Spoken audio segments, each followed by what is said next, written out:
మీరు అప్పుడప్పుడు చూస్తుంటారు, రేవంత్ రెడ్డి ఒకసారి మాట్లాడతాడు కాళేశ్వరం మీద 1 ఎకరా బారలేదంటాడు. ఉత్తమ్ కుమార్ రెడ్డి రోజు నిద్రలేసి 50,000 ఎకరాలే బారిందంటాడు.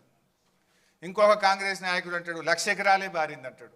ఇవాళ నోటికి మొక్కాలి, ఒక్కొక్క లీడర్ ఒక్క తీరుగా మాట్లాడతాడు. ఇది నేను చెప్తున్నది కాదు, source submission of irrigation engineers report to the newly formed Congress government. కొత్తగా రాష్ట్రంలో ఏర్పాటైన కాంగ్రెస్ ప్రభుత్వానికి వీళ్ళు కాళేశ్వరం రివ్యూకు పోతే, నేను కూడా ఈరోజు రాజకీయ విమర్శలు చేయట్లేదు, ఓన్లీ వాస్తవాలు చెప్పే ప్రయత్నమే చేస్తున్నా. పొలిటికల్గా చాలా వేదికలు ఉన్నాయి, మాట్లాడతాం. కానీ today I will try to explain the brief facts on Kaleshwaram. ముందుగా అసలు కాళేశ్వరం అంటే ఏంటి? పదే పదే రేవంత్ రెడ్డి గారు కాళేశ్వరం కుప్పగూలిపోయింది అని ఒక స్టాండర్డ్ డైలాగ్ కొడుతూ వస్తూ ఉన్నాడు. వాస్తవానికి కాళేశ్వరం అంటే 3 బ్యారేజీలు, 15 రిజర్వాయర్లు, 19 సబ్స్టేషన్లు, 21 పంప్ హౌస్లు, 203 కిలోమీటర్ల టనెల్లు, 1531 కిలోమీటర్ల గ్రావిటీ కెనాలు, 98 కిలోమీటర్ల ప్రెషర్ మెయిను, 141 టీఎంసీల సామర్థ్యం కలిగిన రిజర్వాయర్లు, 530 మీటర్ల ఎత్తుకు నీటిని ఎత్తిపోసేటువంటి వ్యవస్థ, 240 టీఎంసీల నీటి వినియోగం. ఇది మొత్తం కాళేశ్వరం యొక్క సమాహారం. ఈ మొత్తంలో ఆ 3 బ్యారేజీల్లో ఒక బ్యారేజీలో 2 పిల్లర్లు మాత్రమే కుంగాయి. అంటే మీకు 15 రిజర్వాయర్లు ఇంటాక్ట్ ఉన్నాయి, 19 సబ్స్టేషన్లు ఇంటాక్ట్ ఉన్నాయి, 21 పంప్ హౌస్లు ఇంటాక్ట్ ఉన్నాయి, 203 కిలోమీటర్ల టనల్ ఇంటాక్ట్ ఉంది, 1531 కిలోమీటర్ల గ్రావిటీ కెనాల్ ఇంటాక్ట్ ఉంది, 98 కిలోమీటర్ల ప్రెషర్ మెయిన్ ఇంటాక్ట్ ఉంది, 141 టీఎంసీల రిజర్వాయర్లు ఇంటాక్ట్ ఉన్నాయి, ఈ లిఫ్ట్ సిస్టమ్ ఇంటాక్ట్ ఉన్నది. ఆ 3 బ్యారేజీల్లో ఒక బ్యారేజ్ మేడిగడ్డ, దాంట్లో 85 పియర్స్ ఉన్నాయి. రెండవ బ్యారేజ్ సుందిల్లా, అందులో 74 పియర్స్ ఉంటాయి. మూడవ బ్యారేజ్ అన్నారం, అందులో 64 పియర్స్ ఉన్నాయి. సో అన్నారంలో ఉన్న 64 పియర్సు బ్యారేజ్ ఇంటాక్ట్, సుందిల్లలో ఉన్న 74 పియర్సు బ్యారేజు ఇంటాక్ట్. మేడిగడ్డ బ్యారేజీలో 85 పియర్స్లో 2 పియర్స్ మాత్రమే కుంగినాయి. అంటే కాళేశ్వరంలో ఉండే ఇన్ని కాంపోనెంట్లలో ఒక బ్యారేజ్ మేడిగడ్డ, ఆ మేడిగడ్డలో 85 పియర్స్లో 2 పియర్స్ మాత్రమే కుంగినాయి. దానికి మొత్తం కాళేశ్వరమే కుప్పగూలింది అనేటువంటి ఒక దుష్ప్రచారాన్ని చేసేటువంటి ప్రయత్నం గత కొంతకాలంగా కాంగ్రెస్ ప్రభుత్వం చేస్తుంది. అంటే ఈ 100 కాంపోనెంట్స్ అన్నీ కూడా ఇంటాక్ట్ ఉన్నాయి, అన్ని పియర్స్ మిగతా బ్యారేజీల్లో ఇంటాక్ట్ ఉన్నాయి. అండ్ కాళేశ్వరంలో బ్లాక్ వైజ్ కట్టాం మనం. జనరల్గా ఏదైనా ఒక బ్రిడ్జ్ కానీ ఏదైనా ఉంటే ఒక పియర్ పోతే మొత్తం బ్రిడ్జ్ పోవాల్సి వస్తుంది. కానీ ఇలా మేడిగడ్డలో దేర్ ఆర్ 7 బ్లాక్స్. సో ఒక్కొక్క బ్లాక్లో కొన్ని పియర్స్ ఉంటాయి, ఓవరాల్గా 85 పియర్స్ ఉన్నాయి. ఏదైనా రిస్టోరేజ్ చేయాలంటే ఒక బ్లాక్ను రిస్టోర్ చేస్తే మొత్తం బ్యారేజ్ ఇంటాక్ట్ ఉంటుంది. ఈ విషయం నేను చెప్పడం లేదు, ఎన్డీఎస్ఏ రిపోర్ట్లో కూడా చెప్పారు, అది కూడా నేను ముందు మీకు చూపించేస్తాను. సో నెక్స్ట్, అయితే ఈ మధ్యకాలంలో మీరు చూస్తే ఇది మొత్తం కాళేశ్వరం యొక్క సమగ్ర స్వరూపం. ఏం బాబు ఇది రావట్లేదు,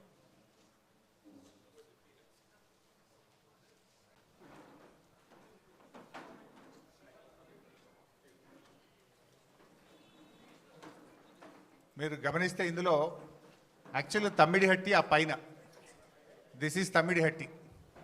ఈ తమ్మిడిహట్టి దగ్గర నీళ్లు లేకపోతే మనం తమ్మిడిహట్టి ఈ సోర్స్ నుంచి ఇక్కడ ఎల్లంపల్లికి నీళ్ళు తెచ్చుకునే ప్రొవిజన్ ఉండేది.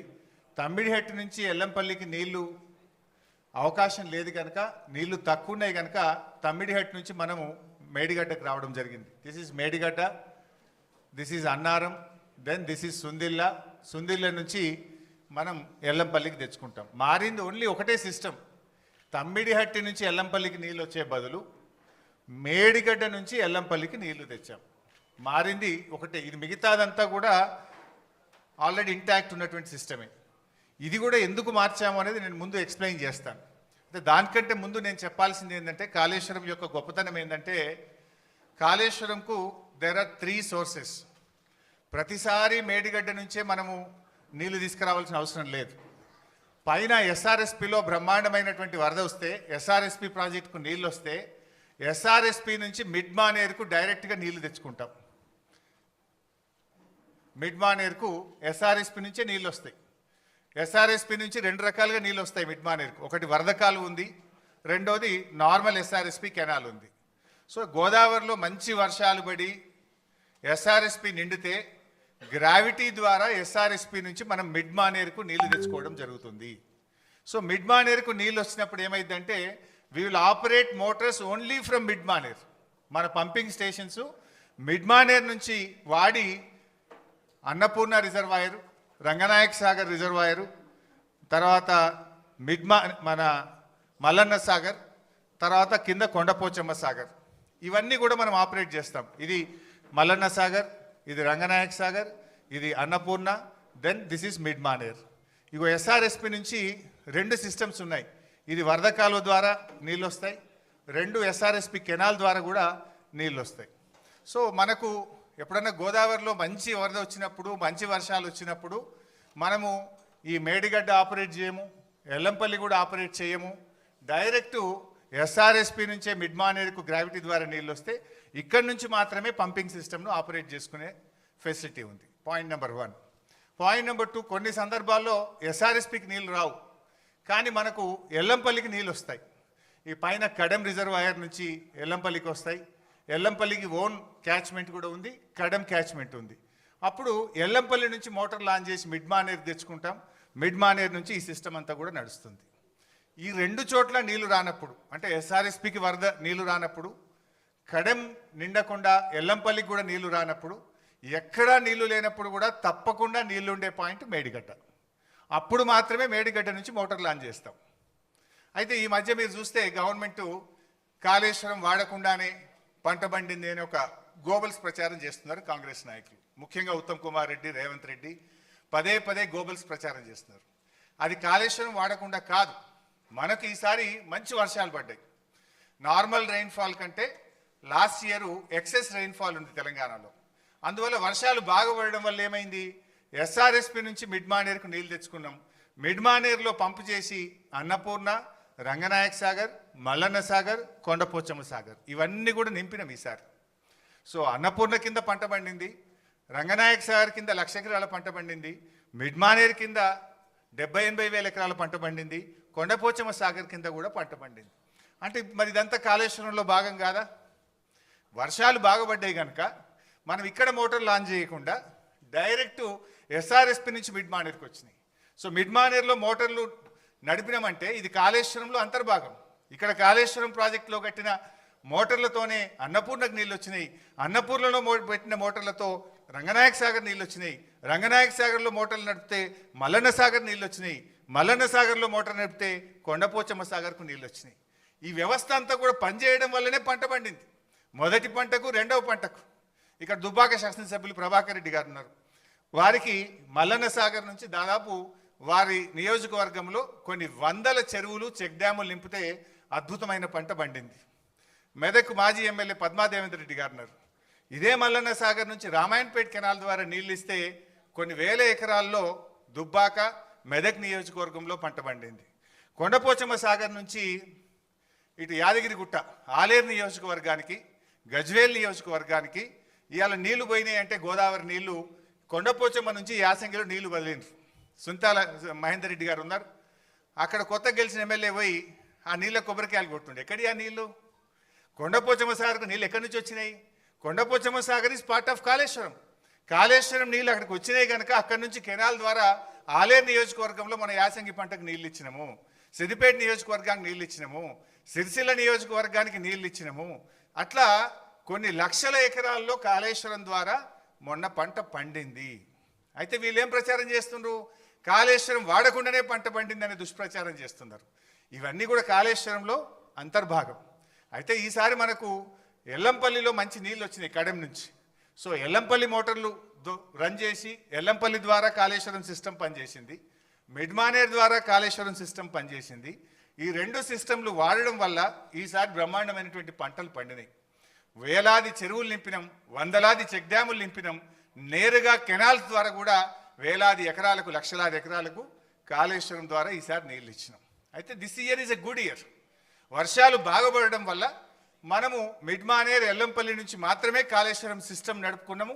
దాని ద్వారా పంట పండింది. సో ఇప్పటిదాకా జరిగిన ప్రచారం ఏదైతే ఉందో వీళ్ళు రేవంత్ కానీ ఉత్తమ్ గారు చేసేది పూర్తిగా కాళేశ్వరం లేకుండా పంట పండింది అనేటువంటిది పూర్తిగా సత్యదూరమైనటువంటిది. So Kaleshwaram has 3 sources. మంచి వర్షాలు పడితే ఎస్ఆర్ఎస్పి మిడ్మానేర్ నుంచి సిస్టమ్ నడుపుతాం. యావరేజ్ రెయిన్ఫాల్ ఉంటే Yellampalli Mid Manair system నడుపుతాం. Bad year అయితే వర్స్ట్ ఇయర్ అయితే కూడా మనము మేడిగడ్డ నుంచి నీళ్ళు తీసుకోవడానికి there are 3 systems. Current bill మీద కూడా కొందరు మాట్లాడుతుంటారు. వర్స్ట్ ఇయర్ మాత్రమే మనము Medigadda to Annaram, Annaram to Sundilla, Sundilla to Yellampalli, Yellampalli to Mid Manair మొత్తం సిస్టమ్ నడుపుతాం. సో గుడ్ ఇయర్ ఉన్నప్పుడు ఏమవుతుంది, ఓన్లీ 50% ఆఫ్ ద మోటార్స్ మాత్రమే నడుపుతాం మంచి వర్షపాతం ఉంటే. యావరేజ్ ఉంటే మనకు ఎల్లంపల్లి నుంచి నడుపుతాం. బ్యాడ్ ఇయర్ ఉంటే మేడిగడ్డ నుంచి నడుపుతాం. సో అందువల్ల కాళేశ్వరంకు 3 సోర్సెస్ ఉన్నాయి. సో ఈ సంవత్సరం కూడా కాళేశ్వరంతో వానకాలం పంట పండింది, యాసంగి పంట పండింది, భూగర్భ జలాలు పెరిగినాయి. మొన్నటిదాకా ఏదైతే కాంగ్రెస్ పార్టీ కాళేశ్వరం లేకుండా పంట పండిందని చెప్పిందంతా కూడా పూర్తిగా సత్యదూరమైనటువంటి విషయం. ఇన్ఫ్యాక్ట్ బీఆర్ఎస్ గవర్నమెంట్ రాకముందు ప్రాజెక్టుల ద్వారా చెరువులు నింపే ఫెసిలిటీ లేదు. కానీ కేసీఆర్ గారు నిర్ణయం తీసుకొని దాదాపు 3200 తూములు కెనాల్స్కు పెట్టి వేలాది చెరువులు నింపేటువంటి ఒక కీలకమైన నిర్ణయం ఆ రోజు బీఆర్ఎస్ ప్రభుత్వం తీసుకున్నది. అందువల్లనే ఇప్పుడు ఈ ఫ్లడ్ ఫ్లో కెనాల్ ఇది కూడా ఒక రిజర్వాయర్గా మారిపోయి ఈ ఫ్లడ్ ఫ్లో కెనాల్కు 2 వైపులా చొప్పదండి, జగిత్యాల, కొరుట్ల నియోజకవర్గంలో ఈ ఫ్లడ్ ఫ్లో ద్వారా కూడా పెద్ద ఎత్తున చెరువులు నింపే కార్యక్రమం కూడా జరిగింది. వాగుల్లో కూడా ముఖ్యంగా మొన్న కూడా నేను పంపినాం. ఈ మన మిడ్మానేర్ నుంచి మొన్న ఎండాకాలం దుబ్బాక నియోజకవర్గంలోని కుడవెల్లి వాగు నీళ్ళు వదిలితే మన ముస్తాబాద్లోని అప్పర్ మానేర్ ప్రాజెక్టు నిండింది. అదేవిధంగా కొండపోచమ్మ సాగర్ నుంచి హల్దీ వాగులో నీళ్లు వదిలితే నర్సాపూర్ నియోజకవర్గం సుంతా లక్ష్మారెడ్డి గారి నియోజకవర్గంలో దాదాపు 10ల సంఖ్యలో చెక్ డ్యాంలలో వెల్దుర్తి, కొల్చారం, కౌడిపల్లి ఆయా మండలాలకు నీళ్లు వెళ్ళి బ్రహ్మాండంగా ఆ ప్రాంతంలో పంటలు పండినాయి. మన యాసంగిలో కూడా పంటలు పండినాయి. సో కాళేశ్వరం ద్వారా మనము యాసంగిలో కూడా బ్రహ్మాండమైనటువంటి పంటలు పండినాయి. సో కాళేశ్వరం వాడకుండా పంట పండిందని కాంగ్రెస్ చేస్తున్న దుష్ప్రచారం పూర్తిగా సత్యదూరమైనటువంటిది. నెక్స్ట్